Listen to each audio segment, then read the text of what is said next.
22ஆம் நாளில் நாம் அமர்ந்திருக்கிறோம். நேற்றைய தினம் முடிச்சுக்கள் என்ற அந்த சொல்லு திருக்குரானில் பல இடங்களில் வருகிறது. அந்த எல்லா இடங்கள்லையுமே அதனுடைய நேரடி அர்த்தத்தில் வராமல் ஒரு மாற்று பொருளில் தான் பயன்படுத்தப்படுது என்ற விவரத்தை நேற்று அறிந்தோம். அதற்கு சான்றாக மூசா நபி அவர்கள் தன் நாவில் உள்ள அந்த முடிச்சை அவிழ்க்குமாறு அல்லாட்ட துவா செய்கிறாங்க. அந்த முடிச்சுக்கு முடிச்சுங்கிற அர்த்தம் கிடையாது அப்படிங்கிறதுக்கு ஏராளமான சான்றுகளை பார்த்துட்டோம். அதே மாதிரி அமைந்த இன்னொரு வசனம் என்னென்னு கேட்டால் திருக்குரானில் 113வது வசனம், அதாவது ஃபலக்கு சூறாங்கிறாங்கல்ல, அந்த ஃபலக்கு அத்தியாயத்திலையும் முடிச்சுக்கள்ங்கிற வார்த்தை வருது. அதில் முடிச்சுன்னு ஒருமையாக வருது மூசா நபி இதில் முடிச்சுக்கள் என்று பன்மையாக வருகிறது. இது எப்படி வருதுன்றா, குல் நபியை நீங்கள் சொல்லுங்கள், அவுது பி ரப்பில் ஃபலக், அதிகாலையுடைய இறைவனிடத்தில் நான் பாதுகாப்பு தேடுகிறேன். அதிகாலை நேரத்துக்கு யார் இறைவனாக இருக்கிறானோ அவனிடத்தில் பாதுகாப்பு தேடுகிறேன். மின் ஷர்ரி மா ஹலக்க, அவன் படைத்தவற்றின் தீங்கிலிருந்து, அவன் எதையெல்லாம் படைத்திருக்கிறானோ அதிலிருந்து எந்த தீங்கும் எனக்கு வராமல் நான் பாதுகாப்பு தேடுகிறேன் என்று சொல்வீராக. இதில் ஒன்றும் விளக்கம் இல்லை, சாதாரண அர்த்தத்தில் போயிடும். ஒமின் ஷர்ரி காசுக்கின் இதா வகப், இருள் பரவும் பொழுது அந்த இருளினால் ஏற்படுகிற தீங்கு, இருட்டுக்குன்னு ஒரு தீங்கு இருக்கிறது. வெளிச்சமாக இருக்கும், எல்லாம் பிரைட்டாக தெரியும். இருட்டாயிருச்சின்னு சொன்னால் ஒன்று கடக்கு ஒன்று விளங்கிட்டு பயந்துருவோம். அதிலேருந்து ஒரு தீங்கு வரும், அந்த தீங்கை விட்டும் பாதுகாப்பு தேடுகிறேன். அடுத்த 4வது வசனத்தில் தான் இந்த முடிச்சுக்கள் வருது. எப்படி வருதுன்னா, ஒமின் ஷர்ரின் நஃபா சாத்தி ஃபில் உக்கத், உக்குதத்துனா முடிச்சு, உக்கதுன்னா முடிச்சுக்கள். அந்த உக்குதத்து என்பதனுடைய பன்மை தான் உக்கதுங்கிற வார்த்தை. ஒமின் ஷர்ரின் நஃபா சாத்தி ஃபில் உக்கத், முடிச்சுகளில் ஊதும் பெண்களின் தீங்கை விட்டும் அப்படின்ட்டு இதில் இருக்குது. ஷர்ருண்டா தீங்கு, நஃபா சாத்துனா ஊதுறவங்க, ஊதுறதுக்கு பூண்டு ஊதுறாங்கல்ல, அந்த ஊதுவது, ஊதக்கூடியவங்களுடைய தீங்கை விட்டும் பாதுகாப்பு தேடுகிறேன். ஒமின் ஷர்ரி ஹாசிதின் இதா ஹசத், பொறாமைக்காரன் பொறாமை பரும்போது ஏற்படுகிற தீங்கை விட்டும் பாதுகாப்பு தேடுகிறேன். ஒரு பொறாமைக்காரன் இருக்காண்டா, என் மேலே பொறாமைப்பட்டான்னு சொன்னால் அவன் எதாவது எனக்கு செய்வான். யார் மேலே அவனுக்கு பொறாமை வருகிறதோ அவங்க மீது என்ன செய்வான், எதாவது இடைஞ்சல் பண்ணுவான், இடையூறு பண்ணுவான்.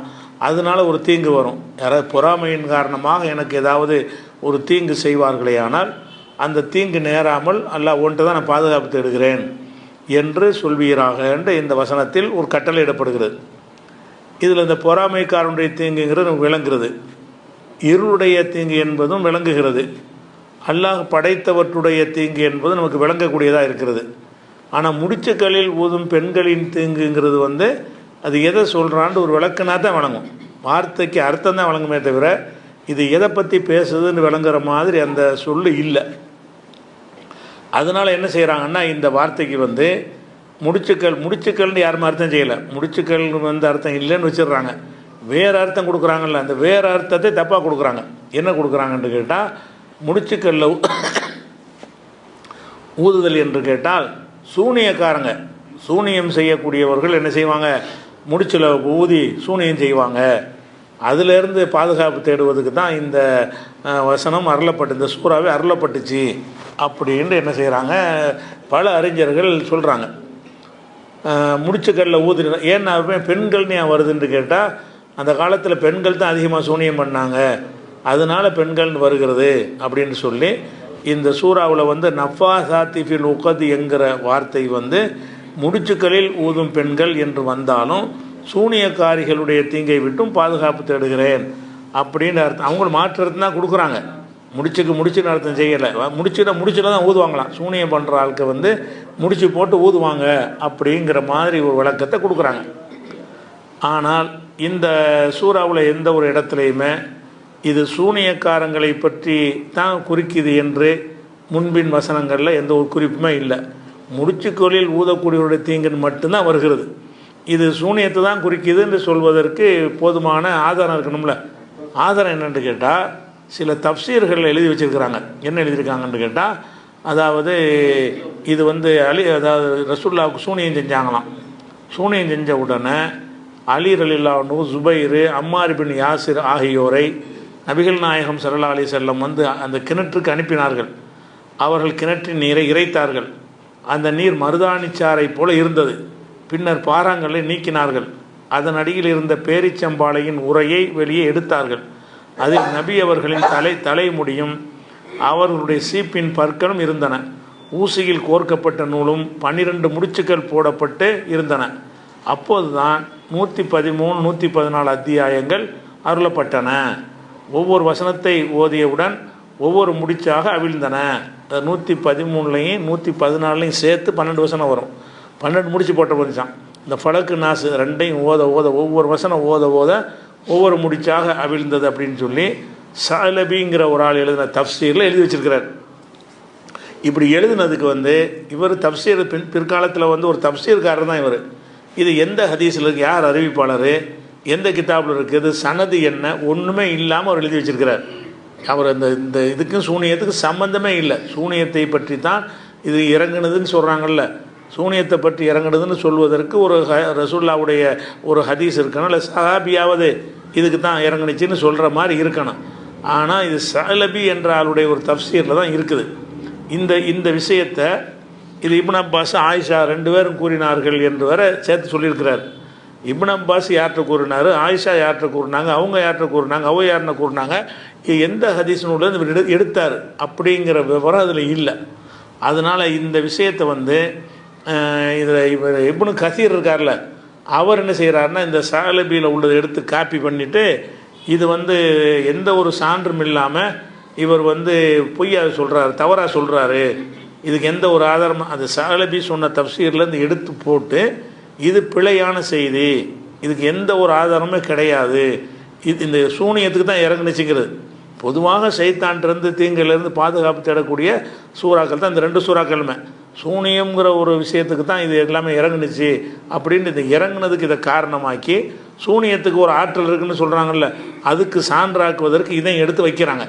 முதல்ல இந்த வசனங்கள் இந்த சூறா 113 114 2 சூறாக்களுமே சூனியத்தை குறித்து இறங்குனது என்பதற்கு ஒரு ஆதாரம் கிடையாது. அது ஆதாரம்னா அந்த தப்சீரில் ஒருத்தர் எழுதி வச்சுக்கிறது தான் ஒரு ஆதாரம்.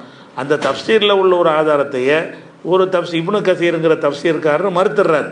இவர் எழுதியிருக்கிறாரே ஒரு சனதும் இல்லை, ஒரு அறிவிப்பாளர் தொடரும் இல்லை, சும்மா ஆயிஷா சொன்னாங்க அப்பா சொன்னாங்கன்றதெல்லாம் நிற்காது, அவர் எந்த கித்தாப்பில் இதை எடுத்தாருங்கிறதையும் சொல்லலை, அதனால இது ஏற்கத்தக்க செய்தி இல்லைன்னு இப்னு கசீர் அவரும் மறுத்துடுறார். அதே போல் இந்த விஷயத்தை இவர் இப்னு ஹஜர் அவர் என்ன செய்கிறாருன்னு கேட்டால் இது இந்த மாதிரி எழுதப்பட்டதாக சொல்கிறாங்க. அது மாதிரி பைஹக்கி அவர்கள் பலவீனமான அறிவிப்பாளர் தொடருடன் தலாயில் நுபுவா என்ற நூலில் இதை கூறுகிறார். அதுபோல் இப்னு சாத் அவர்கள் இப்னு அப்பாஸ் வழியாக அறிவிப்பாளர் தொடர் அருந்த செய்தியை பதிவு செய்துள்ளார் என்று இப்னு ஹஜர் விமர்சனம் பண்ணுறார். வேறு சில பேர் இதை சொல்கிறாங்க, அது தொடர்பு அருந்த செய்தியாக இருக்கிறது, பலவீனமான ஆட்களை கொண்ட செய்தியாக இருக்கிறது, அதனால் இந்த சூறா அதுக்கு இறங்குனதில்லை. முடிச்சுக்கள் ஊதுறதுல அதுக்கு இறங்குனா தான் சூனியத்தை தான் அது குறிக்குதுன்னு நான் கொண்டு போக முடியும். சூனியம் சம்பந்தப்பட்டதே கிடையாது. இது பொதுவாக ரசூலுல்லாஹ் பாதுகாப்பு தேட சொல்லி கற்றுக் கொடுத்த ஒரு வசனங்கள். அதனால் சூனியத்துக்கு தான் உள்ளதுங்கிறத எடுக்கவே முடியாது. அது போக என்னென்னு கேட்டால் சூனியம் இருக்கா இல்லையான்னு தனி விவாதம், அதுக்கு மட்டும் நம்ம போகலை. இப்போ அது பல தடவை விளக்கியிருக்கிறோம். சூனியங்கிறது ஃப்ராடு, அப்படி ஒன்று கிடையாது, ஏமாற்று வேலை, ரசூலுல்லாஹ்வுக்கு சூனியம் வைக்கப்படவே கிடையாது அப்படின்ட்டு அதையே எடுத்தோம்னா அதுவே நீண்ட உரையாக போயிடும். அதை வச்சுக்கிறோம். இந்த வசனம் அதுக்கு உள்ளதா ஆதாரம் காட்டுறவங்க இந்த வசனத்தையும் அதுக்கு ஆதாரமாக காட்டுறீங்களே, இந்த வசனம் சனது இல்லாத அறிவிப்பாளர் வரிசை இல்லாத அல்லது பலவீனமான அறிவிப்பாளர் வரிசையை கொண்ட செய்தின்னு சொல்லி நீங்களே ஏற்றுக்கொண்டிருக்கக்கூடிய இப்னு ஹஜரு இப்னு கசீர் போன்றவர்கள்லாம் இதை நிராகரிச்சிட்டாங்க. அவங்க நிராகரிக்காட்டால் கூட நமக்கு சனதில் நம்மளே நிராகரிக்க வேண்டியதானே, ஆதாரம் எங்கே இருக்குது, ஆதாரத்தோடு சொல்லுங்கள், தஃப்சீரில் எழுதுனதுலாம் ஆதாரமாகாது. அப்படிங்கிறதுனால இது சூனியத்துக்கு உரியது அல்ல. இன்னும் சொல்ல போனால் அந்த சூனியத்துக்கு உரியதுன்னு சொல்கிறாங்கல்ல, அவங்கள்ட்ட நம்ம சில எதிர்கேள்வியும் கேட்கலாம்.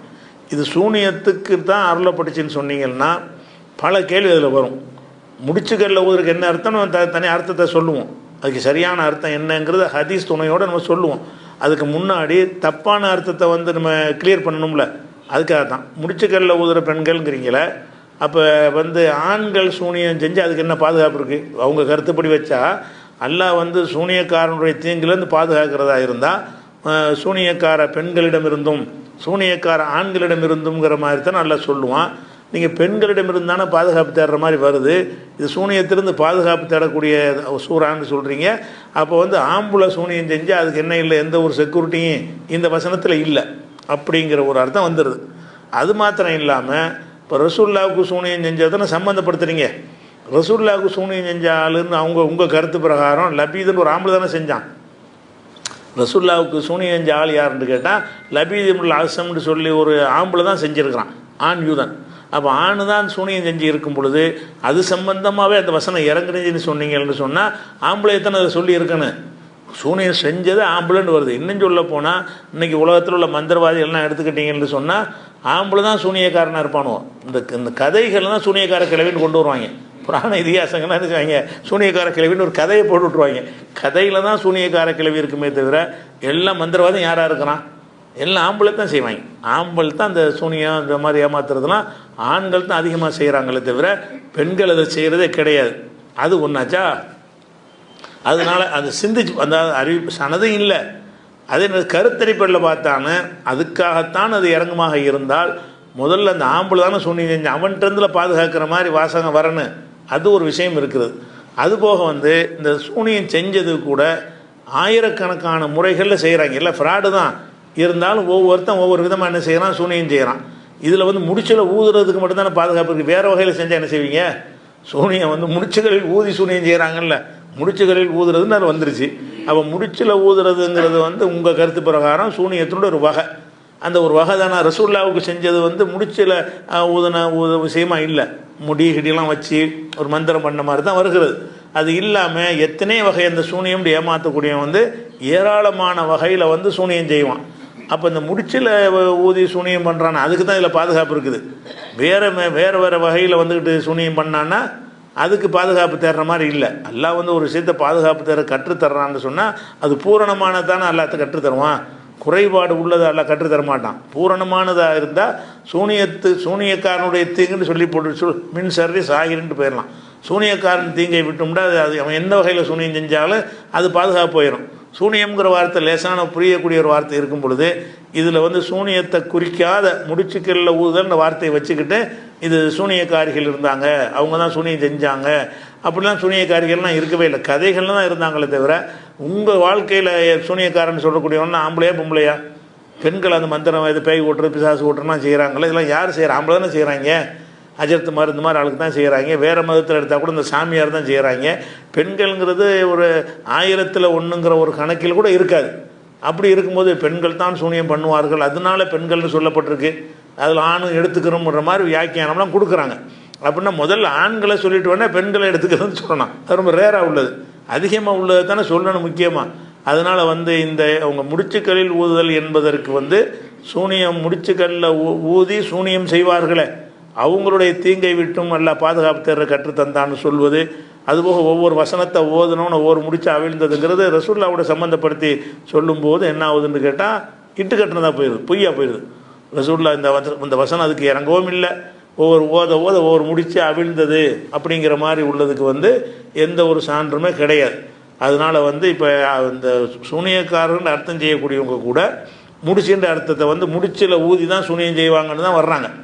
ஆனால் உண்மையில் என்னென்னு கேட்டால் இதுக்கு என்ன தான் அர்த்தம் அப்படின்னு பார்த்தோம்னு சொன்னால் அப்போ அதாவது முடிச்சுக்களில் ஊதல் அப்படிங்கிறது வந்து ஹதீஸில் தேடி பார்த்தீங்கன்னு சொன்னால் நம்மளை வந்து வழிகெடுக்கிறதுக்காக ஷைத்தான் செய்கிற வேலை இருக்குல்ல, அந்த ஷைத்தானுடைய வேலைக்கு வந்து முடிச்சுக்களில் முடிச்சு போடுவான் அப்படிங்கிற மாதிரி கருத்துப்படவெல்லாம் ஹதீஸ் வருகிறது. ஷைத்தான் ஊதுவாங்கிற மாதிரியான ஹதீஸுகள்லாம் வருகிறது. இதுக்கு என்ன அர்த்தம்னு கேட்டால் ஷைத்தான்கள் வந்து நமக்கு தீங்கு செய்வாங்க. முடிச்சுக்கள் ஊதுறது என்பது வந்து இலக்கியமாக சொல்லப்படுது.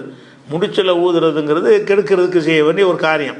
அதை வந்து ஷைத்தான்கள் உங்களை கெடுப்பாங்க, உள்ளத்தில் ஒரு தப்பான எண்ணத்தை போடுவாங்க அப்படிங்கிறதுக்கு தான் ஷைத்தானை விட்டும் பாதுகாப்பு தேடுவது தான் அதனுடைய அர்த்தம். முடிச்சுக்களில் ஊதுறதுங்கிற அர்த்தம் கிடையாது.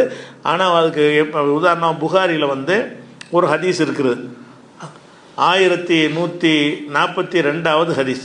அதில் என்ன வருதுன்னா அபூ ஹுரைரா அறிவிக்கிறாங்க, அன்ன ரசூலுல்லாஹி ஸல்லல்லாஹு அலைஹி வஸல்லம் கால, ரசூல் ஸல்லல்லாஹு அலைஹி வஸல்லம் சொன்னார்கள், யாகிது ஷைத்தான் வல காஃபியத்தி ரஅஸி அஹதிக்கும் இதாஹுவ நாம. ஒரு மனிதன் உறங்கும் பொழுது ஷைத்தான் வந்து ஒரு மனுஷன் தலைமாட்டில் இருந்து கொண்டு முடிச்சு போடுகிறான். சலாச உக்கதின் 3 முடிச்சுகளை போடுகிறான். தலைமாட்டில் உட்காந்து தூங்கிட்டு இருக்கும்போது தலைமாட்டில் 3 முடிச்சை போட்டு விட்டுறான். முட்டோடனே முடிச்சு போட்டு என்ன செய்வான்னு கேட்டால், ஒரு முடிச்சை போடும்போதே முதல் முடிச்சை போடுவானா, எது தூங்கிக்கிட்டு இருக்கும்போது ஒரு முடிச்சை போடுவான். எப்படி முடிச்சு போடுவான்னு கேட்டால், அலைக்கலையிலும் தவீல் ஃபொர்குத், இரவு ரொம்ப நேரம் இருக்கு, பேசாமல் தூங்கு, சுபுக்கு எந்திரிச்சிடாதேங்கிற மாதிரி அதை முடிச்சு போடும்போது என்ன சொல்லுவானா, உனக்கு நேரம் இருக்குப்பா, நீ எந்திரிக்காதேன்னு ஒரு முடிச்சே போடுவானா. அதுக்கடுத்து அவன் முடிச்சு வந்து அல்லாஹ்வை நினைவு கூர்ந்து எந்திரிச்சிட்டான்னு சொன்னால் ஒரு முடிச்சு அவிழ்ந்துருமா, ஒரு முடிச்சு அவிழ்ந்துடும். ஒன்று செஞ்ச உடனே இன்னொரு முடிச்சு அவிழ்ந்துடும். தொழுதுட்டானா 3வது முடிச்சு அவிழ்ந்துடும். தூங்கும்போதே ஒரு முடிச்சை போட்டு விட்றான் எல்லாருக்கும். என்ன முடிச்சுன்னு கேட்டால், எந்திரிக்காத, டைம் இருக்குது அப்படின்னு சொல்லிட்டு 10 மணி 11 மணி தூங்க விட்டுரு. தூங்க விட்டால் சுபு தொழுவ மாட்டான் ஒருத்தான். அப்போ சுபு தொழுவாமல் ஆக்குறதுக்காக வேண்டி அவன் செய்கிற வேலையை ரசூலுல்லாஹ் முடிச்சுங்கிற வார்த்தையை கொண்டு முடிச்சு போகிறான்னா, இப்போ முடிச்சு அங்கே இருக்கும், நம்ம தலைமாட்டில் வந்து முடிச்சு எடுத்து பார்த்தா முடிச்சு தெரியும். முடிச்சுக்கு அந்த அர்த்தம் இல்லை. அவன் வந்து அவன் ஊசலாட்டத்தை உள்ளத்தில் அவன் பதிச்சிருவான். அதுக்கு சக்தி இருக்குது அவனுக்கு. உள்ளங்களில் ஊடுருவி தீ எண்ணங்களை போடுற மாதிரி உள்ளத்தில் ஒரு சீல் வச்சிடறான். எப்படி, இன்னும் டைம் இருக்குது, நீ தூங்கு அப்படின்னு சொல்லி 3 முடிச்சு போட்டவுடனே எப்போ முழிக்கிறானோ அந்த முடிச்சு வந்து வேலை செய்யலை. முடித்த உடனே ஒரு முடிச்சு அவிழ்ந்துருது. அப்படி மாதிரி படுத்துட்டான்னா 2 முடிச்சோட அப்படி தூங்கிடுவான். அப்புறம் ஒழு செய்கிறான்ல, ஒழு செஞ்சோன்னு என்னவாயிரும்னு கேட்டால் இன்னொரு முடிச்சையும் அவிழ்ந்து விடுகிறது. போய் தொழுகையில் நின்ற உடனே அந்த 3வது முடிச்சையும் அவிழ்ந்து விடுகிறது. அவன் தொழுகையில் ஈடுபட்டுருவான், ஷைத்தான்ட்டு ஜெயிச்சிடறான் அப்படின்னு சொல்லும் பொழுது இதை அதாவது முடிச்சுங்கிற வார்த்தையை கொண்டு ரசூலுல்லாஹ் சொல்கிறாங்க. ஷைத்தான் தான் முடிச்சு போடுறவன்ட்டு வருது இல்லை. முடிச்சு போடுறதுன்னு சொன்னால் ஷைத்தான்கள் வந்து நம்மளை கெட்ட எண்ணத்தை உண்டாக்குவாங்கல்ல, சூனியத்துக்கு சம்மந்தமே இல்லை. ஷைத்தான் பல வகையில் நம்மளை வந்து கெடுப்பான். பல வகையில் கெடுக்கிறதுல ஒரு வகை என்னென்னு கேட்டால், இந்த மாதிரி வந்து இரவில் தூங்கும் பொழுது தூக்கத்தில் வந்து ஆழ்த்தி விடுவது, சுபுவுக்கு எழுந்திருக்காத வகையில் செய்வது. அதுக்கு உரிய செட்டப் அவன் செய்கிறான்ல, அதுக்கு அல்லாஹ் வச்ச ரசூலுல்லாஹ் சொன்ன வார்த்தை என்னென்னு கேட்டால், முடிச்சு போடுறான். அப்போ முடிச்சு போடுகிறான் என்று இது வரும் பொழுது அப்போ ஷைத்தான் அந்த வேலையை செய்வான் இருக்கிறதுனால இது ஷைத்தானை தான் குறிக்கும்னு விளங்குறது ஒன்று இருக்குது. 2வது என்னென்னு கேட்டால், இந்த ஊதுறதுன்னு வருதுல்ல, நஃபாசாத்துன்னு வார்த்தை வருது. இந்த ஊதுதல் என்றது வந்து சூனியக்காரங்க ஊதி சூனியம் செய்வாங்க அப்படின்ற மாதிரி விளக்கம் கொடுக்குறாங்கல்ல, ஆதாரம் இல்லாமல். அப்படி இல்லாமல் ஹதீஸில் என்ன வருதுன்னு கேட்டால், தாரமியில் ஒரு ஹதீஸ் இருக்கிறது. இந்த ஹதீஸு இப்போ நிறைய ஹதீஸில் வருது, எல்லாம் பலவீனமாக இருக்குது. தாரமியில் உள்ள சரியான ஹதீஸாக இருக்குது. அதில் என்ன வருதுன்னு சொன்னால், ரசூலுல்லாஹ் துவா செய்வாங்களாம். அதில் இரவுல எழுந்தார்கள் என்று சொன்னால் ஒரு துவா செய்வாங்க, சுப்ஹானக அல்லாஹும்ம வ பிஹம்திக வ தபாரக ஸ்முக வ தஆலா ஜத்துக வ லா இலாஹ கைருக அஊது பில்லாஹி ஸமீல் அலீம் மினஷ் ஷைத்தானிர் ரஜீம் மின் ஹம்ஸிஹி வ நஃப்திஹி வ நஃப்கிஹி. ஷைத்தானுடைய தீங்கை விட்டும்னு சொல்லும் பொழுது அவனுடைய ஊதுதலை விட்டும் இந்த ஊதுதல்ங்கிற நஃபாசாத்திங்கிறோம்ல, அதே வார்த்தை இங்கே வருது. ஷைத்தானுடைய நஃபத்தில் இருந்து, நஃபஸ்னா ஊதுறது, நஃபாசாத்துனா ஊதுறவங்கன்னு அர்த்தம். ஷைத்தானுக்கு ஊதுதல்னு ஒன்று இருக்கான்னு கேட்டால் இருக்குது. ஏன்னா ஷைத்தானுடைய ஊதுதலை விட்டு நான் பாதுகாப்பு தேடுகிறேன் என்ற துவாவை ரசூலுல்லாஹ் இரவுல எழுந்தவன ஓதுவாங்கன்னு வருது. அதுலேயும் இரவு சூழ்ந்த பிறகு தான் இப்போ அந்த தீங்கை விட்டு பாதுகாப்பு தேட சொல்லி தான் அடுத்தே வருது. அதாவது மணி போராமைக்காரன்ற தீங்குக்கு முன்னாடி என்ன வரும்னு கேட்டால், இரவு இருள் சூழ்ந்து விடும் பொழுது இரவின் தீங்கை விட்டும் பாதுகாப்பு தேடுகிறேன். அதை முடிச்சுகளில் ஊதக்கூடிய என்றால் ஷைத்தான் வந்து முடிச்சு போட்டு தீய எண்ணங்களை உண்டாக்குறான்ல, அதை விட்டும் பாதுகாப்பு தேடுற. ஷைத்தான் வந்து என்னுடைய இபாதத்தை கெடுத்துடாமல் இருக்கணும், ஷைத்தான் வந்து என்னுடைய தொழுகை போக்குவரத்தெல்லாம் கெடுக்கிற மாதிரி முடிச்சு போட்டு விட்டுட்டு என்னை தடுத்துடக்கூடாது, அந்த இபாதத்தில் மூழ்கி இருக்கணுங்கிறதுக்காக வேண்டி தான் அந்த பாதுகாப்புங்கிறத விளங்கிக்கிறோம். அப்போ தாரமி ஹதீஸில் என்ன வருதுன்னு கேட்டால், மின் ஹம்ஸிஹி ஒன் நஃப்ஸிஹி, ஷைத்தானுடைய ஊதுதலை விட்டும் நான் பாதுகாப்பு தேடுகிறேன் என்று ரசூலுல்லாஹ் துவா செய்வாங்க. ஷைத்தானை விட்டு பாதுகாப்பு தேடுன்னு மொட்டையாக சொன்னாலே போதும். அவனுடைய பல செயல்களில் ஒரு செயல் என்னென்னு கேட்டால் ஊதுறது, ஃபூன்னு ஊதுறது இருக்குல்ல, அந்த ஷைத்தான் ஊதுறது நமக்கு தெரியாது. ஷைத்தானை நம்ம பார்க்க மாட்டோம், அவனுடைய ஊதுதலையும் பார்க்க மாட்டோம். அல்லாஹ்வுடைய ரசூல் சொல்கிறது நம்ம தான் முடியும். ஷைத்தானுடைய ஊதுதலை விட்டும் பாதுகாப்பு தேடி இருக்கும் பொழுது இந்த நஃபாசாத்தில் விடுற அதே வார்த்தை இங்கேயும் வருது. ஊதக்கூடியவர்கள்னு வருதுல, ஊதுறதுங்கிறது ஷைத்தானுடைய ஒரு தன்மையாக வருதுன்னு ஷைத்தான் ஊதி விட்டு போயிடுவான் அப்படிங்கிற ரசூலுல்லாஹ் சொல்கிறாங்க. ஷைத்தான் ஊதி விட்டு போயிடுவான், அதுலேருந்து பாதுகாப்பு தேடுங்கண்ணா. ஊதுறதுனா என்ன அர்த்தம்? இந்த மாதிரி கெட்ட எண்ணத்தை போடுறது. ஷைத்தானுடைய ஊதுதல் என்றால் தீய எண்ணத்தை நம்ம உள்ளத்தில் போடுறது. இதே ரிலேட்டிவாக தான் அந்த அடுத்த சூறாவோட நாஸில் என்ன வரும்னு கேட்டால், அல்லது யுவஸ்விஸ்ஃபி சுதூரின் நாஸ், மனிதனுடைய உள்ளங்களில் தீய எண்ணங்களை போடுவானே அவனுடைய தீங்கை விட்டும் பாதுகாப்பு தேடுறான். ரெண்டுலையும் ஷைத்தான் தான் வருது, ரெண்டுமே பாதுகாப்பு தேடக்கூடிய சூறா தான். அப்போ அந்த மாதிரியான அர்த்தத்தில் வச்சு பார்த்தோம்னு சொன்னால், இந்த இடத்துல முடிச்சுக்கள் என்பது வந்து நேரடியான முடிச்சுக்கள் கிடையாது. சைத்தானே முடிச்சு போட்டாலும் முடிச்சுலாம் கிடையாது. முடிச்சுங்கிறது ஒரு ஒரு ஆன்மீகமான ஒரு முடிச்சு தான். நம்ம தலையில் மாட்டில் எங்கேயுமே முடிச்சு இருக்காது. முடியலெல்லாம் முடிச்சு போட்டு வச்சுருப்போம்னா தடை பார்த்தோம்னா இருக்காது. முடிச்சு போடுறான்னு கொண்டு அர்த்தம் என்னென்னு கேட்டால், அவனுக்கே உரிய முறையில் வந்து 3 சீல் வச்சுக்கிறான். அவனுக்கே அவனுக்கு எல்லாம் ஒரு சக்தியை கொடுத்துருக்குறான்னு வழி கெடுக்கிறதுக்கு. அந்த சக்தியை பயன்படுத்தி 3 விதமான ஒரு சீல் வச்சு விட்டுறான். விட்டோம்னா நமக்கு எந்திரிக்க முடியாமல் ஆக்கிடுறான். யார் அந்த சீலில் வந்து விழுந்துடுறாங்களோ அவங்க எந்திரிக்க மாட்டாங்க. லேட்டாக 10 மணி 9 மணிக்கு எந்திரிப்பாங்க, சுபக விட்டுருவாங்க. யார் டைம் வந்துருச்சு, சுப டைம் வந்துருச்சுன்னு விழித்து எழுதுறாங்களோ சைத்தானே ஜெயிச்சிடுறாங்க. ஒரு முடிச்சு அவிழ்ந்து போயிடுது. ஒன்று செஞ்சால் இன்னொரு முடிச்சு அவிழ்ந்துருது. தொழுதவனை 3வது முடிச்சு அவிழ்ந்துருதுங்கிறது வந்து ஒரு ஆன்மீக ரீதியாக நம்மளை கெடுக்கக்கூடிய ஒரு சக்தியாக சைத்தான் இருக்கிறான். அந்த சைத்தான்ட்டு நீங்கள் இதுக்கும் தீங்கு பாதுகாப்பு தேடிக்கிறங்க. சைத்தானுடைய ஊதல் வந்து எல்லாருக்கும் இருக்கிறது. அதிலிருந்து நீங்கள் பாதுகாப்பு தேடுங்கள் அப்படிங்கிறதுக்கு தான் இந்த சூறா சொல்லுதே தவிர சூனியத்துக்கு இது சம்பந்தம் கிடையாது. இப்போ அர்த்தம் செஞ்சு பாருங்கள். குல் அவுது பிரபின்னா பிரபில் ஃபலக். அதுக்கு அர்த்தம் என்னென்னு கேட்டால், அதிகாலையுடைய இறைவன் அல்லாஹ் வந்து எல்லா நேரத்துக்கும் இறைவனாக இருந்தாலும் அதிகாலை நேரத்தினுடைய இறைவனிடம் பாதுகாப்பு தேடுகிறேன். மின் ஷர்ரி மாஹலக், அவன் படைத்தவற்றின் தீங்குகளை விட்டும். அல்லாட்ட எதுக்கெல்லாம் பாதுகாப்பு தேடணும்னு கேட்டால், அல்லாஹ் படைத்திருக்கிற எல்லா படைப்புகளில் நமக்கு தீங்கு வரும். எதில் வேணாலும் தீங்கு வரும். நல்லதுன்னு நினைக்கக்கூடிய ஆட்டிலேருந்து மாட்டிலேருந்து கூட உங்களுக்கு தீங்கு வரும். விலங்குதா மனிதன்கிட்ட கூட தீங்கு வரும். புருஷன்றது கூட பொண்டாட்டிக்கு தீங்கு வரும். பொண்டாட்டிலேருந்து புருஷன் தீங்கு வரும். அல்லாஹ் படைத்த எல்லாத்துல இருந்தும் சில தீங்குகள் உங்களுக்கு ஏற்படலாம். அதுக்கு அல்லாஹ்வுடைய காவல் உங்களுக்கு எப்பவும் இருக்கணும். அதுக்காக வேண்டி அல்லாஹ் படைத்தவற்றினுடைய தீங்கில் இருந்துங்கிறது வெளிப்படையான தீங்குகள், ஆன்மீக சம்மந்தப்பட்டதில்லை. அவனால் வரக்கூடிய தீங்கு கேடுகள் இருக்குல்ல, அதை விட்டு பாதுகாப்பு தேடுறது ஒன்று. அதுக்கப்புறம் வந்து இருட்டினால் ஏற்படக்கூடிய தீங்குகள், இருட்டின் மூலமாக நம்ம பார்வை வந்து தப்பாக ஒன்றை பார்க்கும் பொழுது பேய் பிசாசு எல்லாம் அதில் தானே வருது. பேயெல்லாம் வெளிச்சத்தில் வராத, இருட்டலான்னு வருது. இல்லாத ஒன்றை வந்து கற்பனை செய்கிறது இருட்டு தேவைப்படுது. அப்போ இருட்டில் வரும்போது அந்த இருட்டினால் நமக்கு ஒரு தீங்கு வரத்தான் செய்கிறது. இது அடிக்கடி ஓதிட்டு வந்தோம்னு சொன்னால் இல்லாத பார்த்து நம்ம பயப்பட மாட்டோம். இந்த அல்லாட்ட அந்த பாதுகாப்பு தேடி கொண்டு வந்தோமே ஆனால் இல்லாத ஒன்றை இருப்பதாக நினைத்து அதில் பயந்து போய் பேய் அடிச்சிருச்சுன்னு மயங்கெல்லாம் விழுந்துடுறாங்கல்ல, அமுக்கு பிசாசு அந்த பிசாசுன்ற எல்லாம் ராத்திரியில் தான் வருது. அப்போ ராத்திரியில் வரக்கூடிய தீங்குகள் நமக்கு நிறைய இருக்குது. அது மாதிரி அந்த தீங்கு இல்லாமல் ஒருத்தனை வந்து தாக்க நினச்சா கூட இரவை நல்லா தேர்ந்தெடுப்பாங்க. வெளிச்சத்தில் போயிட்டு இருக்கும்போது தாக்குனா 4 பேர் பார்த்துருவாங்க. ராத்திரியில் நீங்கள் போயிட்டு வெட்டிட்டு போட்டால் யாருக்குமே தெரியாது. அப்போ இரவில் வந்து அப்படி தீங்கு வரும். மனிதர்களால் ஏற்படுற தீங்குகள் கூட இரவு நேரத்தில் கொஞ்சம் அதிகமாக வர வாய்ப்பு இருக்குது. நம்ம செக்யூரிட்டியாக இல்லைன்னு சொன்னால் பகல் நேரத்தில் கம்மியாக இருக்கும். அப்போ அதனால் இரவை குறிப்பிட்டு இரவுடைய தீங்கை விட்டு பாதுகாப்பு தேடுகிறோங்கிறது அது பொருத்தமாக இருக்குது. அடுத்த பொருத்தம் என்னென்னு கேட்டால் ஆன்மீகத்து பாதுகாப்பு. இதெல்லாம் வந்து நமக்கு உடல் ரீதியாக நமக்கு தாக்கக்கூடிய இருக்குல்ல, நம்மளை அடிக்கிறது உதைக்கிறது அந்த மாதிரி விஷயங்களுக்கு உரிய பாதுகாப்பை முந்தின வசனங்களில் தேடிடுறோம். இதில் என்ன வருதுன்னு கேட்டால், நமக்கு ஆன்மீக சம்பந்தமான நம்ம வந்து மார்க்கத்தை பேணி நடக்கணும். மார்க்கத்தை பேணி நடக்காமல் இருப்பதற்காக ஷைத்தான் வந்து அல்லாட்ட ஒரு அவகாசம் வாங்கிட்டு வந்திருக்கிறான். அவனால் இயன்ற அளவுக்கு பல வகையில் உங்களை வழி கெடுப்பான். இபாதத்திலிருந்து வணக்கத்திலிருந்து உங்களை வழிகெடுக்கக்கூடிய பல காரியங்களை வந்து அந்த ஷைத்தான் செய்வான். அதுக்கு வந்து நீங்கள் என்கிட்ட நீங்கள் பாதுகாப்பு தேடிக்கிட்டா தான் நீங்கள் அதை செய்ய மாட்டீங்க, விழிப்பாக இருப்பீங்க. அப்படிங்கிறதுக்கு எல்லாம் இதை கற்றுத்தர்றான். நீங்கள் அவன் ஷைத்தான்ட்டு ஒரு பாதுகாப்பு தேடிக்கிறங்க. அவன் முடிச்சில் ஊதக்கூடியவனாக இருக்கிறான். முடிச்சு ஊதல் என்பது வந்து இந்த முடிச்சு ஊதலுங்கிற வார்த்தையை பொதுவாக என்னதுன்னா கெட்டது செய்கிறவனுக்கு தான் சொல்லுவாங்க. கெட்டது செய்கிறாங்க இல்லை, பொது மனிதர்களை முடிச்சு ஊதுறவன்னா என்ன தான் கெட்ட காரியத்தை செய்கிறாங்கிறதுக்கு அந்த வார்த்தையை பயன்படுத்துவாங்க. நமக்கு அல்ல அங்கே பாதுகாப்பு தேர்க்கு சொல்கிறது என்றால் ஷைத்தானை வந்து பெண்பாலை தான் சொல்லுவாங்க, அந்த தீய சக்திகள்னு. அப்போ முடிச்சுகளில் ஊதும் தீய சக்திகளை விட்டு பாதுகாப்பு தேடுகிறேன் அப்படின்னு சொன்னோம்னா ஷைத்தானால் நமக்கு இந்த தீங்கு வரக்கூடாது. ஷைத்தான் எந்த தீங்கு வரும்? நமக்கு வறுமையெல்லாம் ஷைத்தான் தரமாட்டான். நமக்கு தலைவலி காய்ச்சல்லாம் உண்டாக்குற அந்த அதிகாரம் அவனுக்கு கிடையாது. நம்மளை வைத்தியக்காரன் இருக்கிற அதிகாரம் அவனுக்கு கிடையாது. அவனுக்குள்ள அதிகாரம் என்னென்னு கேட்டால், நல்லது செய்ய போகும்போது செய்யாமல் ஆக்குறது, கெட்டது செய்யலேருந்து விலகும் போது செய்ய தூண்டுவது. கெட்டது செய்ய தூண்டுவதும் நல்லதிலிருந்து நம்மளை தடுப்பதும் தான் ஷைத்தானுடைய தூண்டுதல், ஊதுதல். அப்போ ஷைத்தானுடைய ஊதலை விட்டு பாதுகாப்பு தேடுகிறேன் என்ற ஒரு விஷயம் நம்ம வந்து ஒவ்வொரு நாளும் அல்லாஹ்வுடைய பாதுகாப்பு தேடுவதற்காக வேண்டி ஷைத்தானுடைய தீங்கிலிருந்து பாதுகாப்பு தேடுவதற்காக கற்றுத்தந்த வசனதானே தவிர சூனியம்ங்கிறது முதல்ல கிடையாது. நிரூபிக்கணும். முதல்ல சூனியமே கிடையாது.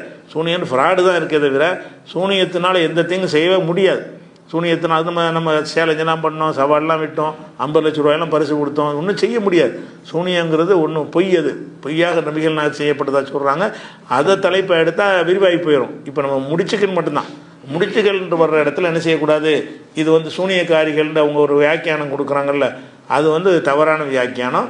அது வந்து சூனியக்காரிகள் கிடையாது, ஷைத்தான் தான் குறிக்குது.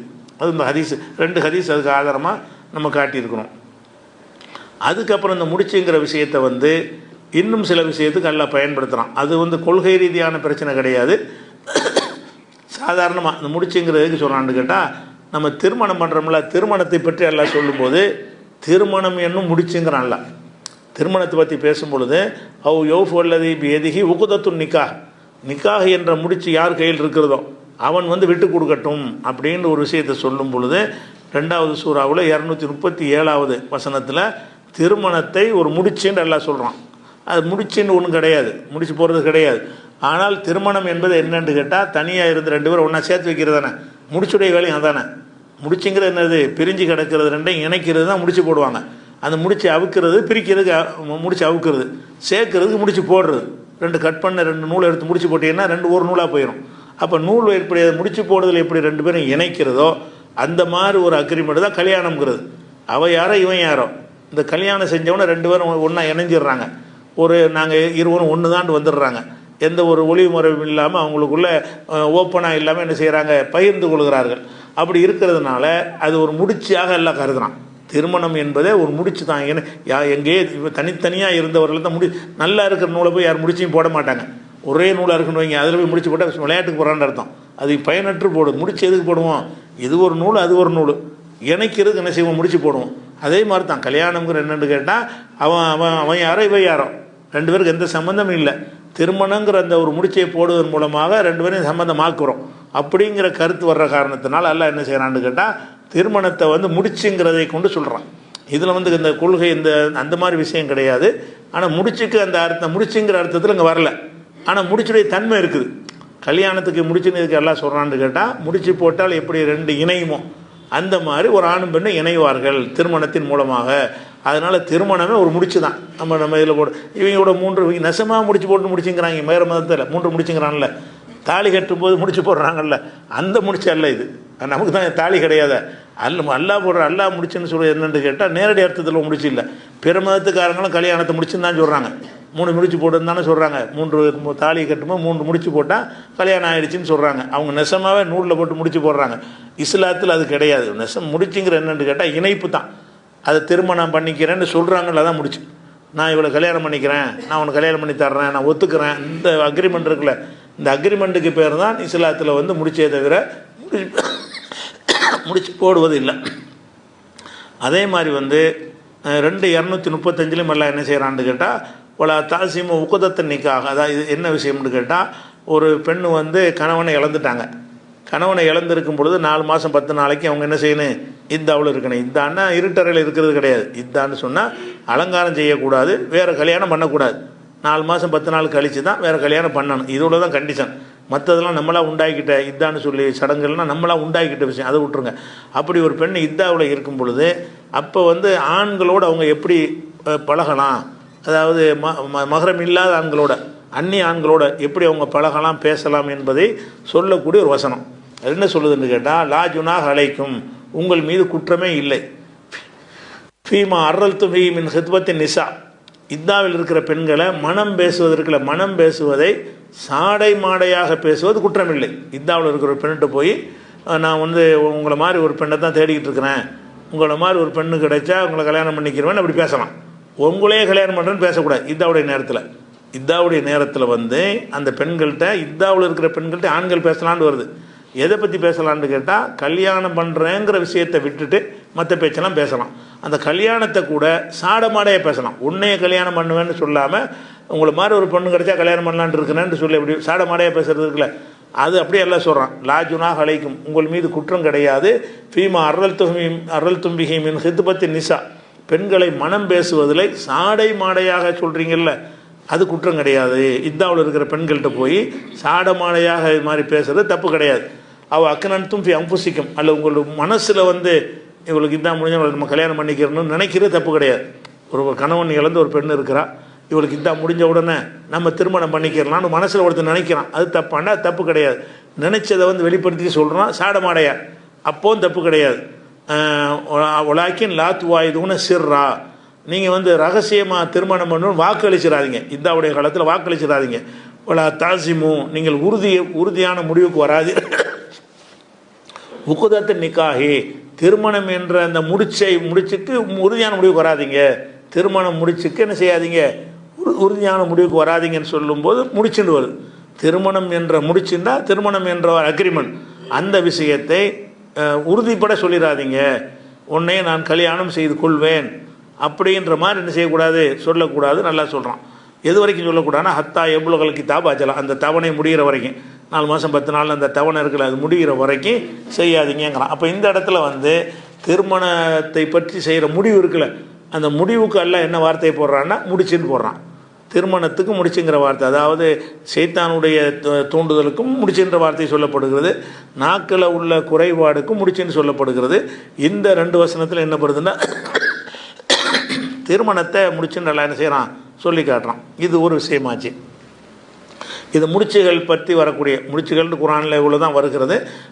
எந்த ஒரு குரானுடைய ஹதீஸில் முடிச்சுங்கிற இடத்துல தான் வருது. குரானில் வரக்கூடிய முடிச்சில் எந்த ஒரு முடிச்சையுமே முடிச்சு போடும்ல அந்த இடத்துல வரவே இல்லை. ஒரு நூலை பிடிச்சி கட்டுவோம்ல அந்த அர்த்தத்தில் முடிச்சுங்கிற வார்த்தை வரவே இல்லை. எல்லாமே இலக்கிய அர்த்தமாக தான் வருது, எல்லாம் மாற்று அர்த்தத்தெல்லாம் பயன்படுத்தப்படுதுங்கிறத சொல்லியாச்சு. அதுக்கடுத்து என்னென்னு கேட்டால், குரானில் வந்து சில விஷயங்களை வந்து கேட்கும்போது அது மிகைப்படுத்தி சொல்கிற மாதிரி, பொய்யா சொல்கிற மாதிரி சில தோற்றம் இருக்கும். அல்ல இலக்கியமாக சொல்கிறான், இலக்கியமாக உள்ளவங்க என்ன செய்வாங்கன்னா கூட குறை சொல்லுவாங்க. எப்படி சொல்லுவாங்கன்னு கேட்டால், ஒரு ஒரு ஒரு ஒரு கோபுரம் இருக்குன்னு வைங்க, உயரமான கோபுரம் வந்து என்ன செய்வாங்க, விண் முட்டும் கோபுரம் வாங்கி, விண்ணை போய் முட்டு தான், அது விண்ணை முட்டை வசிங்க கொஞ்சம் உயரமாக இருக்குங்கிற அப்படி சொல்கிறாங்க. விண் முட்டுற கோபுரமாக இருக்க முடியாது. என்ன ஒரு 100 அடியில் 50 அடியில் இருந்துச்சுன்னு என்ன செய்வாங்க, விண் முட்டும் கோபுரங்கள் அப்படின்னு சொல்லுவாங்க. அப்போ இது வந்து மிகைப்படுத்தி சொல்கிறாங்கன்னு விளங்கிக்கிறோம். உயரம் அதிக உயரம்னு அர்த்தமே தவிர விண்ணெல்லாம் போட்டு முட்டாதுங்கிறது விளங்கிக்கிறோம். இப்படியான உதாரணங்கள் இருக்கிற மாதிரி சில வசனங்களை பார்த்தீங்கன்னு சொன்னால் அந்த மாதிரியான அர்த்தம் சில பேர் கொடுப்பாங்க. அப்படி சில வசனம் இருக்குது. உதாரணத்துக்கு எடுத்துக்கிட்டிங்கன்னா 18வது சூறாவில் 109வது வசனம், அதில் என்ன வருதுன்னா, கூல் நபி நீங்கள் சொல்லுங்கள், லவ் கானல் பஹ்ரு, கடல் இருக்குல்ல, அந்த கடல் வந்து மிதாதுன்னா இங்க், எழுதுறதுக்கு மை, கடல் என்பது மையாக ஆனால், லி கலிமாத்தி ரப்பி, என் இறைவனின் வார்த்தைகளை எழுதுவதற்கு கடல் வந்து மையாக ஆணுச்சுன்னு சொன்னால், நஃபிதல் பஹ்ரு, கடல் முடிந்து போய்விடும், கபுலான் தன்பத கலிமாத்து ரப்பி, என் இறைவனுடைய வார்த்தைகளை எழுதி முடிப்பதற்குள்ள கடல் மை தீர்ந்து போயிடும்.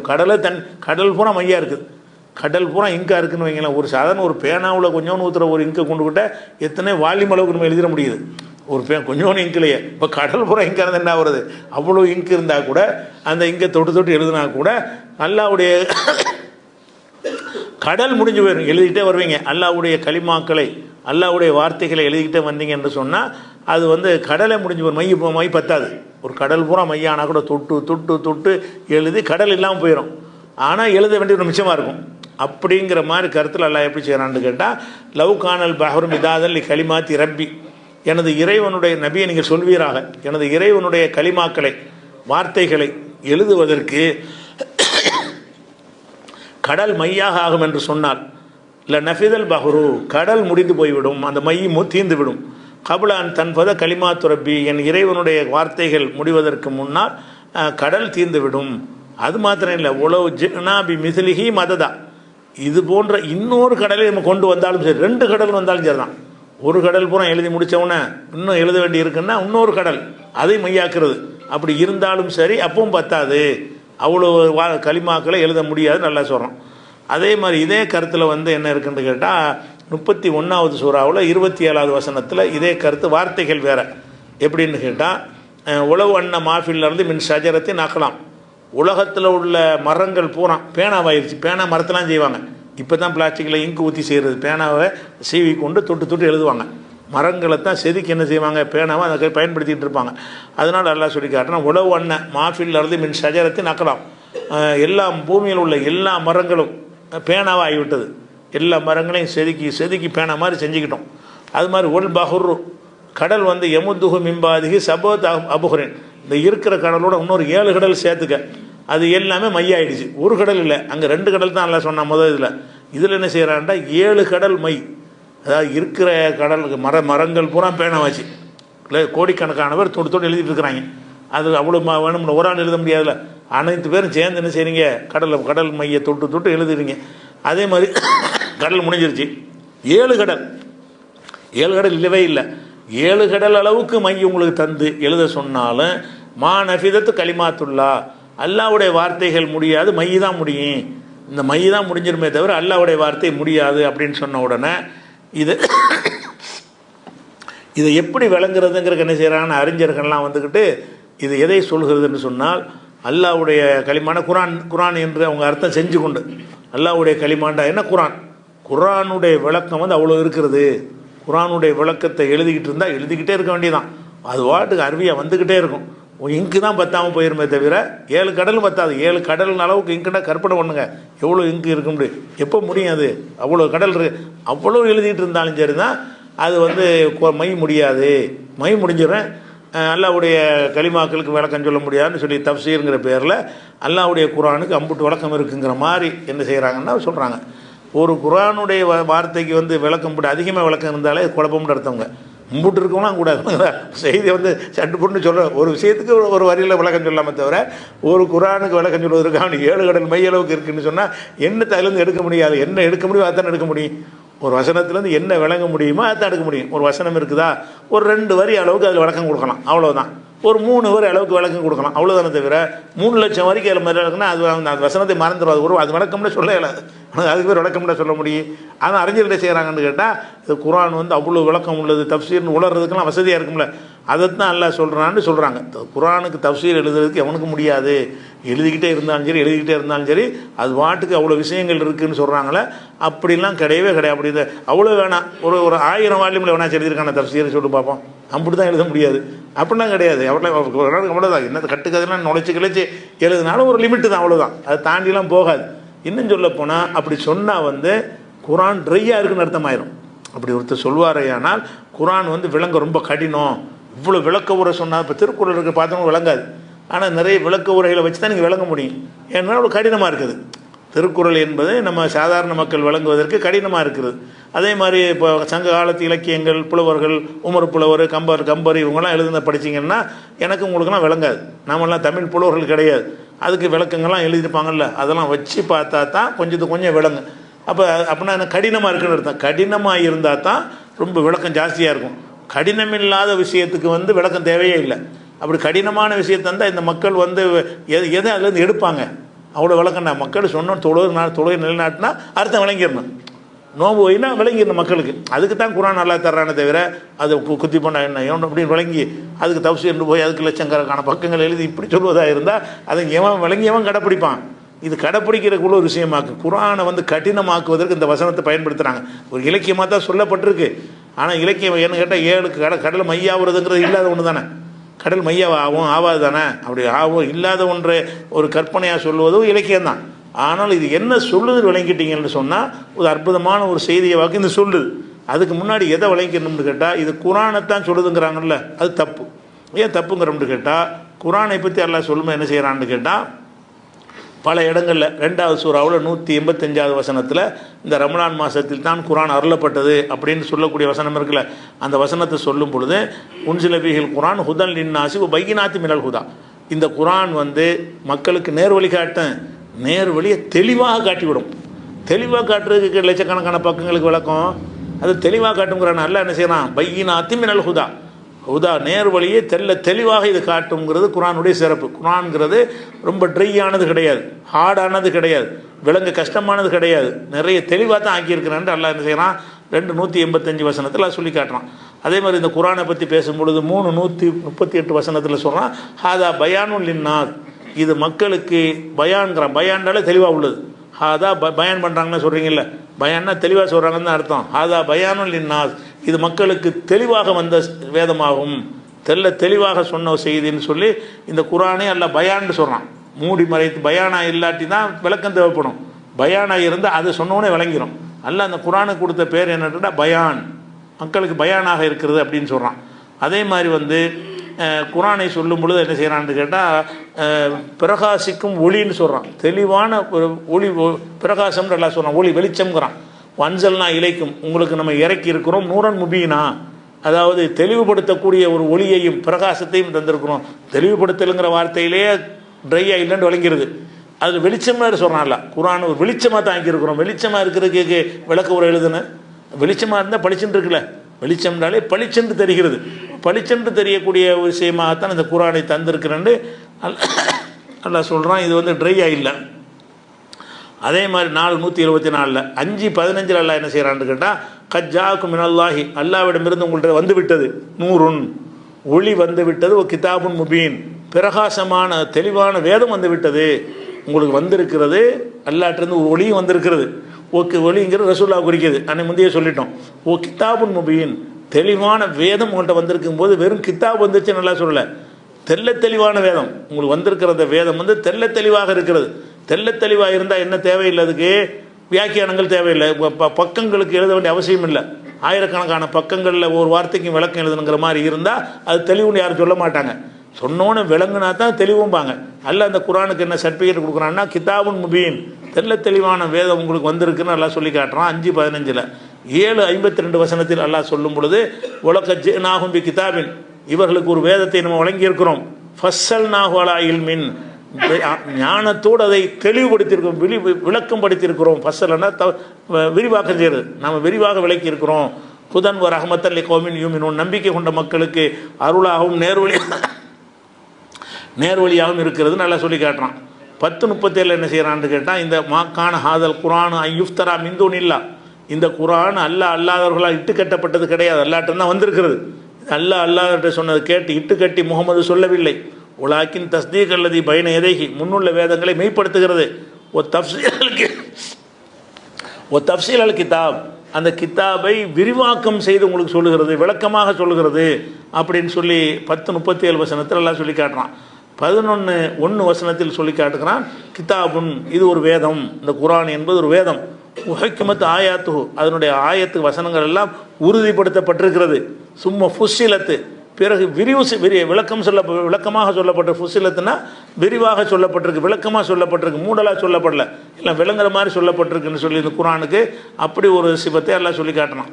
அதே மாதிரி வந்து 16:89 நஸல் அலைக்கல் கிதாபை, நபி உமக்கு இந்த கிதாபை நம்ம இறக்கி இருக்கிறோம், திபியானலி குல்லி செய்யின், ஒவ்வொன்றையும் தெளிவுபடுத்தக்கூடியதாக, எல்லாத்தையும் தெளிவுபடுத்தக்கூடியதாக தான் வேதம் வந்திருக்கே தவிர அது நெருடலாக உள்ள விஷயமாக உங்களுக்கு குர்ஆன் வரவே இல்லை. நெருடலாம் கிடையாது, தெல்ல தெளிவாக தான் அந்த குர்ஆன் இருக்குதுங்கிறத 16:89 சொல்லி காட்டுறான். அதே மாதிரி இந்த குர்ஆனை பற்றி பேசும்போது பல இடங்களில் கிதாபுங்கிற வார்த்தையை சொல்லும்போது கிதாபுல் முபீன், அதாவது தெளிவான வேதம், தெளிவான வேதம்ன்றே சொல்கிற, தெளிவானன்னு சொல்லுற அர்த்தமே என்னென்னு கேட்டால், கஷ்டம் இருக்காது விளங்குறதுக்கு. நீங்கள் சொல்கிற மாதிரி அதிகமான கரடு முரடான விஷயங்கள்லாம் அடங்கி 10 பேர் இருந்து விளக்கி சொன்னால் தான் விளங்கணுங்கிற அளவில் அது இருக்காது. அப்படிங்கிறதுனால குர்ஆனுக்கு என்ன செய்கிறான்னு கேட்டால், அல் கிதாபுல் முபீன்கிற வார்த்தையை பயன்படுத்துகிறான். அது தெளிவான வேதம். அது எங்கெல்லாம் அந்த வாசகம் வருதுன்னு கேட்டால் 26:2, 27:1, 28:2 இதில் எல்லாம் என்ன வருதுன்னா வந்து தெளிவான வேதம்னு வருகிறது. அதே மாதிரி வந்து என்ன செய்கிறான்னு கேட்டால், குர்ஆனில் வந்து இந்த குர்ஆனை விளங்குவதற்கு லேசாக்கியிருக்கிற ஒரு வசனம் இருக்குது. உலகது யஸ்ஸனல் குர்ஆன் லிதிக்ரி, விளங்குவதற்கு இந்த குர்ஆனை லேசாக்கியிருக்கிறோம். கஷ்டமாக்குனா தானே விரிவுரை தேவைப்படும், கஷ்டமாக இருந்தால் தான் பதப்புரை பொழிப்புரை அந்த உரையெல்லாம் சொல்ல தேவைப்படும். இதில் அந்த இதுக்கு வேலையே கிடையாது. உலகது யஸ்ஸனல் குர்ஆன், குர்ஆனை நம்ம லேசாக ஆக்கி இருக்கிறோம், லிதிக்ரி விளங்குவதற்கு லேசாக்கி இருக்கிறோம். இப்போ ஹல்மி முத்தக்கீர், விளங்குவோர் இல்லையா, விளங்கு லேசாக தான் அந்த குர்ஆனை தந்திருக்குன்னு விளங்க மாட்டீங்களான்னு நல்லா கேட்குறான். எங்கெல்லாம் கேட்குறான்னு கேட்டால் 54:17, 54:22, 54:32, 54:40 இத்தனை வசனத்தில் அந்த வாசகம் வரும். இந்த 4 வசனத்தில் என்ன வரும், உலகது யஸ்ஸனல் குர்ஆன் லிதிக்ரி இப்போ ஹல்மி முத்தி, திருப்பி சொல்லுவான்ல. 17 ஒருக்கா சொல்லுவான், அப்புறம் 22 ஒன்று சொல்லுவான், 32 ஒன்று, அதே சூறாவில் 40 ஒன்று, ஒரு 8 வசனத்துக்கு இடையில் அந்த வார்த்தையெல்லாம் போடுவான். உலகது யஸ்ஸனல் குர்ஆன் லிதிக்ரி இப்போ ஹல்மி முத்தக்கீர், இந்த குர்ஆனை விளங்குவதற்கு எளிதாக ஆக்கியிருக்கிறோம், நீங்கள் விளங்குவோர் இல்லையா, இதெல்லாம் குர்ஆனில் வரக்கூடிய விஷயம். அதே மாதிரி என்ன செய்யறாங்கன்னா, குர்ஆனுடைய வசனங்கள் இருக்குல்ல, ஆயாத், வசனங்களுக்கு வந்து ஆயத்துனா வசனம், ஆயாத்து என்றால் வசனங்கள் பன்மை. குர்ஆனுடைய ஆயத்தை சொல்லும்போது ஆயாத்துன் பையினாத்துங்கிறான், குர்ஆனும் தெளிவுங்கிறான், வசனங்களும் தெளிவானதுங்கிறான். ஆயாத்துன் பையினாத்துங்கிற வார்த்தையை வந்து பல இடங்கள் எல்லாம் என்ன செய்யறான்னு கேட்டால் 46:7 வந்து ஒய்தா துத்லா அலைஹிம் ஆயாத்துனா பையினாத், நம்முடைய தெளிவான வசனங்கள் அவர்கள் ஓதி காட்டப்படும் பொழுது அப்படின்னு வார்த்தையை சொல்லும் பொழுது தெளிவான வசனங்கள்னு சொல்கிறான். அதே மாதிரி வந்து 29:49 பல்ஹு ஆயாத்துன் பையினாத்துன் ஃபி சுதூர் இல்லது ஊத்துல் இல்ம, இது கல்வி கொடுக்கப்பட்ட அறிஞர்களுடைய உள்ளங்களில் இந்த வசனங்கள் தெளிவான வசனங்கள் பதிந்திருக்கிறது, மனனம் செய்து வைத்திருக்கிறார்கள் அப்படின்னு சொல்லும்போது ஆயாத்துன் பையினாத்துன்னு அல்லாஹ் சொல்கிறான். அதே மாதிரி 24:46 லக்கது அன்சல்னா ஆயாத்தின் முபையினாத், தெளிவுபடுத்தக்கூடிய வசனங்களாக இதை நம்ம இறக்கியிருக்கிறோம், எந்த ஒரு விரிவுரை விளக்க உரைக்கெல்லாம் அவசியம் இல்லை அப்படிங்கிற மாதிரி எல்லாம் சொல்லிடுறான். அதே மாதிரி வந்து 72 வசனத்துலையும் ஒய்தா துத்துலா அலைஹிம் ஆயாத்துனா பையினாத், நம்முடைய தெளிவான வசனங்கள் அவர்கள் ஓதி காட்டப்படும் பொழுது, அதாவது கெட்டவருடைய மூஞ்சில் ஒரு வெறுப்பை காண்பீர்கள், நல்லவங்களுடைய மூஞ்சில் ஒரு செழிப்பை காண்பீர்கள் நல்லா சொல்லி காட்டுறான். அதில் சொல்லும்போது இந்த ஆயத்துக்கு அல்லாஹ் கொடுக்கக்கூடிய அடைமொழி என்னன்னு கேட்டால் பையினாத், ஆயாத்துனா பையினாத்தின், தெளிவான நம்முடைய ஆயத்துகள்னு நல்லா சொல்லி காட்டுறான். இந்த மாதிரி விஷயம் இருக்குது. அதே மாதிரி 24-34 வந்து உலகது அஞ்சல்னா இலைக்கும் ஆயாத்தின் முபையினாத், தெளிவான வசனங்களை உமக்கு இறக்கியிருக்கிறோம். வசனமும் குரான் கிதாபும் தெளிவாக இருக்குது, அதில் உள்ள வசனங்களும் தெளிவாக தான் இருக்குது. அப்புறம் என்னத்துக்கு போட்டுவிட்டு 7 கடல் மை அளவுக்கு எழுதுன்னு, 7 கடல் மை அளவுக்கு எழுதுனா கூட மை முடிஞ்சு போயிடும், விளக்க முடியாதுன்னு அப்படி அப்படி அப்படி பொய்மாரில் இருக்குது, ஓவராவில் இருக்குது அப்படிங்கிற மாதிரி வருகிறது. குரானை வந்து ட்ரையாகி காட்டுறது.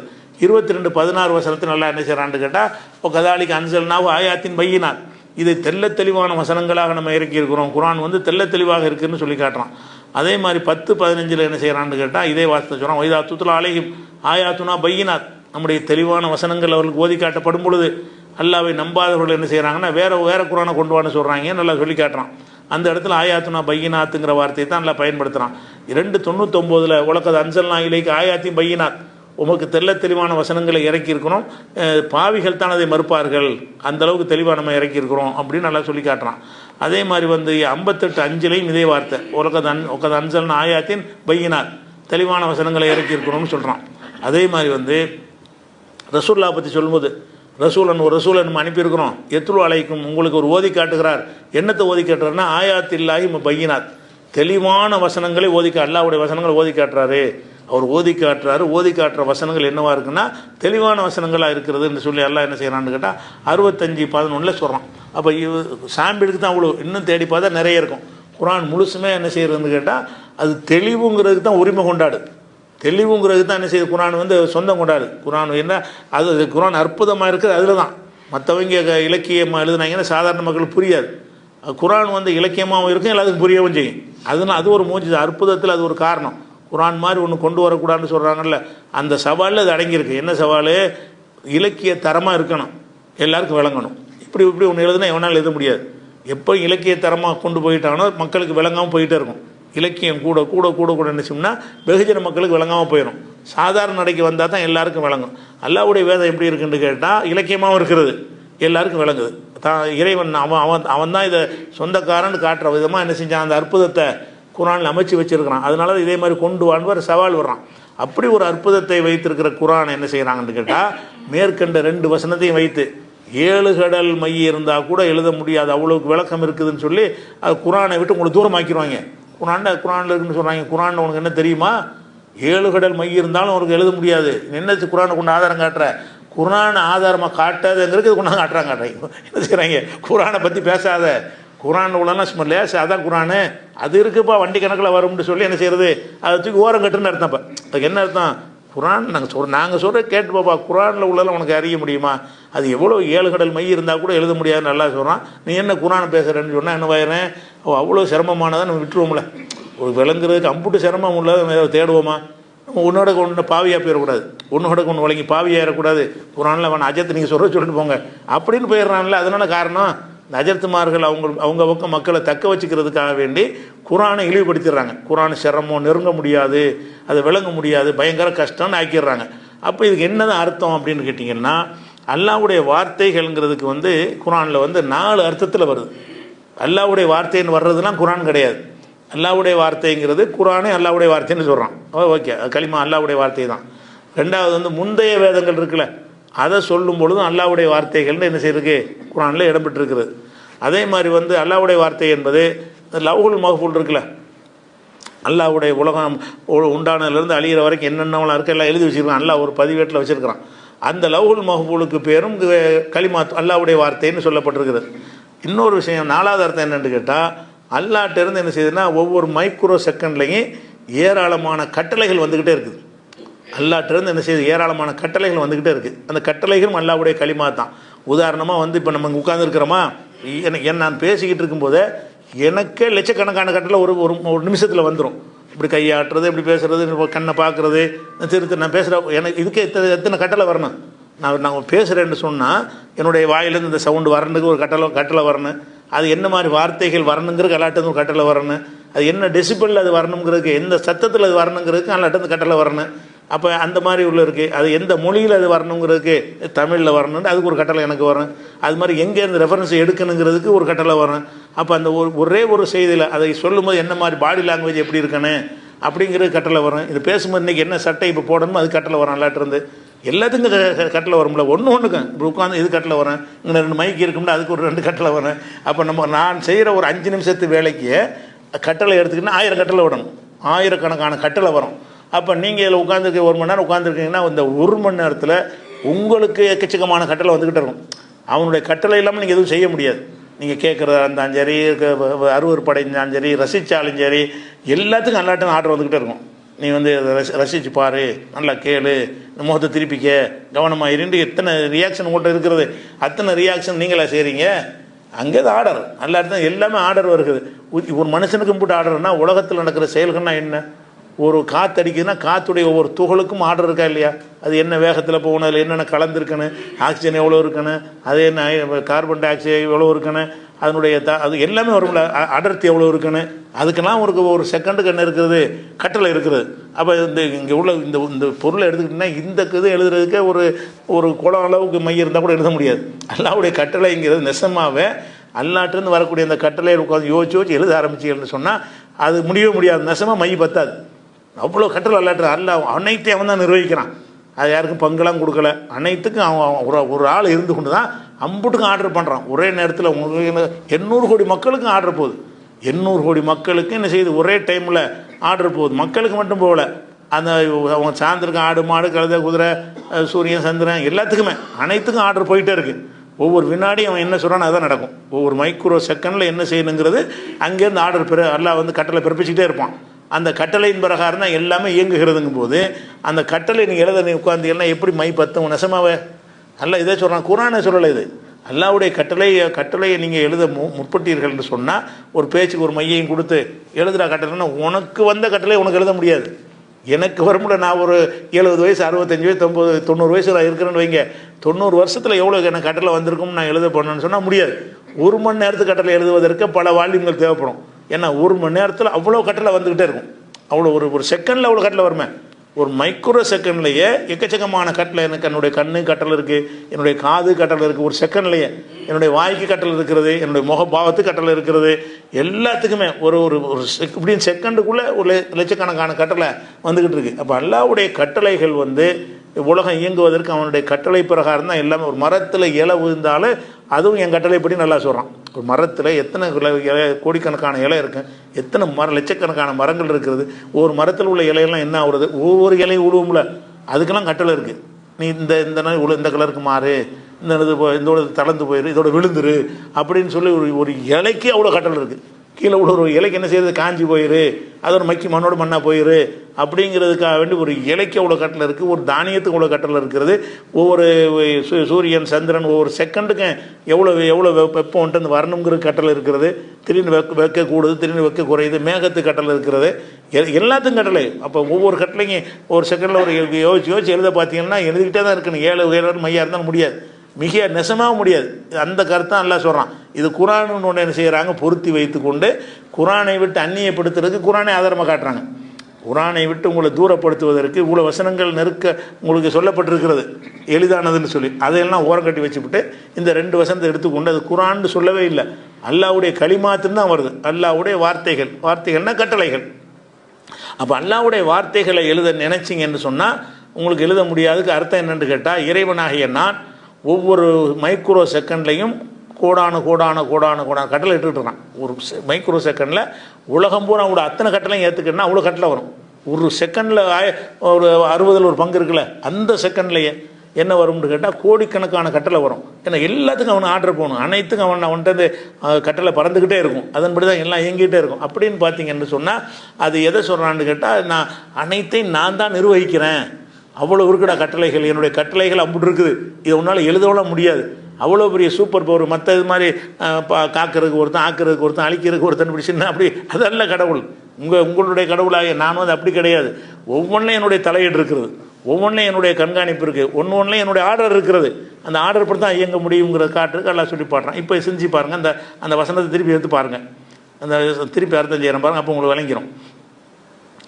அது என்ன வருதுன்னா, குல் நபியை நீங்கள் சொல்லுங்கள், லவ்கானல் பஹ்ரு இந்த கடல் ஆகுமையானால், மிதாதன் எழுதும் மையாக ஆகுமையானால், லி களிமாத்தி ரப்பி என் இறைவனின் கட்டளைகளை, வார்த்தைகள்னா கட்டளைகள், இறைவனுடைய கட்டளைகளை எழுதுவதற்கு இந்த கடல் மையாக ஆகுமையானால், ல நஃபிதல் பஹ்ரு கடல் முடிந்து போய்விடும், கபல அன் தன்ஃபத களிமாத்து ரப்பி என் இறைவனுடைய கட்டளைகள் முடிவதற்கு முன்னாடியே அந்த கடல் முடிஞ்சு போயிடும். கட்டளை எழுத பார்த்தீங்கன்னா பத்தாது. அப்புறம் உலக நாபி மிதலிகி மததா இது போன்ற இன்னொரு கடலை கொண்டு வந்தாலும் சரி, ஒரு கடலை மையாக்கிட்டு அது முடிஞ்சவுடனே அதே மாதிரி மறுபடியும் இன்னொரு கடலை உண்டாக்கி அதை மையாக ஆக்கி அப்படி எழுத சொன்னாலும் அது முடியாத, கட்டளைகள் மிச்சமாக இருக்க, மை தான் தீந்துடும் அப்படின்னு சொல்கிறானே. இது எவ்வளோ பெரிய அற்புதமான அல்லாஹ்வுடைய வல்லமையை ஒரு இலக்கியத்தில் ஒரு சின்ன ஒரு வார்த்தையை கொண்டு எல்லாம் என்ன செய்யறான் சொல்லி காட்டுறான். இதை சொல்லிட்டு என்ன செய்யறான்னா இன்னொரு இடத்துல அதை விட பெருசாக சொல்லி காட்டுறான். 7 கடலுங்கிறான். உலவண்ண மாஃபில் இருந்து மின் சஜரத்தின் நக்கலாம் உலகத்தில் உள்ள பூமியில் உள்ள எல்லா மரங்களும் பேனாக்களாக செதுக்கப்பட்டு பேனாவாக தயாரிக்கப்பட்டு, ஒல் பஹ்ரு யமுத்துஹு மிம்பாதி சபோ தஹுரேன் அது கடல் வந்து அது போன்று அதுக்கு பிறகு ஒரு 7 கடலும் உண்டாக்கப்படுமையானால் அதெல்லாம் மையாக ஆகிவிடுமையான்னு சொன்னால், மா நஃபிதத்து கலிமாத்துல்லா அல்லாஹ்வுடைய கட்டளைகள் வந்து முடிந்து போகாது, எழுதி முடியாது. ஒவ்வொருத்தையும் எழுதி முடிக்கிறதுக்கு என்ன கட்டளை வர்ற செகண்டில் வந்துடும், எழுதுறதுக்கு ஒரு டைம் எடுக்கும். ஒரு செகண்டில் வர்ற கட்டளை எழுதுவதற்கு, ஒரு செகண்ட் கட்டளை எழுதுவதற்கு பல பக்கங்கள் எழுத வேண்டியிருக்கும். அவன் ஒன்று விவரித்து எழுதணுமா, அப்படி எழுதணும், அப்படி எழுதவே முடியாது. நீங்கள் எல்லாரும் சேர்ந்து கொண்டு கோடிக்கணக்கான பேர் உட்காந்துக்கிட்டு எழுத நினச்சா கூட உங்களுக்கு வர்ற கட்டளை எழுதிக்கிட்டு இருக்க முடியும், அடுத்த கட்டளை வந்துடும். நீங்கள் செஞ்சுக்கிட்டு எழுதிட்டே இருப்பீங்க, எழுதிட்டு இருக்கும்போது உங்களுக்கு 100 கட்டளை வந்துடும். ஒன்று தான் எழுதிருப்பீங்க, இன்னொரு 99 இருக்குது. அப்போ அடுத்த செகண்ட் வரும். எப்படி எழுதுவீங்கன்னா உங்களுக்கு வரக்கூடிய கட்டளை எழுத புகுந்தால் கூட முடியாது. அப்புறம் உலகத்தில் உள்ள அம்புட்டு கட்டளை எப்படி எழுதுவீங்க?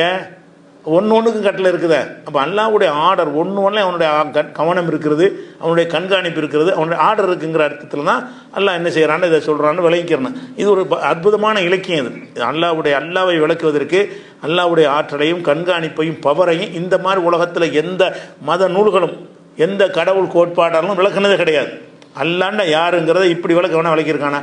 அனைத்துலையும் என்னுடைய கண்காணிப்பு இருக்குது, என்னோடய ஆர்டர் இருக்குது, என்னுடைய ஆர்டர் இல்லாமல் எனக்கு தெரியாமல் எதுவும் நடக்காது அப்படின்னு சொல்வதில் வந்து இப்படி இந்த மாதிரி அந்த அளவை காட்டுவதற்கு இதுக்கு நிகரான உதாரணம் இருக்குமா? 7 கடல் மை அளவுக்கு எழுதினா கூட நெசமாக முடியாது. 7 கடல் மை இருந்தால் கூட எல்லா மரங்களுமே பேனாவானா கூட நிஜமாக நீங்கள் எழுதிட்டு போனால் கூட என்ன செய்யாது, அது போகவே போகாது. என்ன எழுதிட்டு இருக்கும் போதே கட்டளை வந்துக்கிட்டே இருக்கும், அது நடக்கவே நடக்காது. அதுக்கு அந்த மாதிரி விஷயத்தெல்லாம் சொல்லி காட்டுறான். அதனால இந்த வசனத்தை வந்து அற்புதமான இலக்கியமாக அமைஞ்சிருக்குங்கிற விளங்கிக்கிறேன்னு இன்ஷா அல்லாஹ் மீதி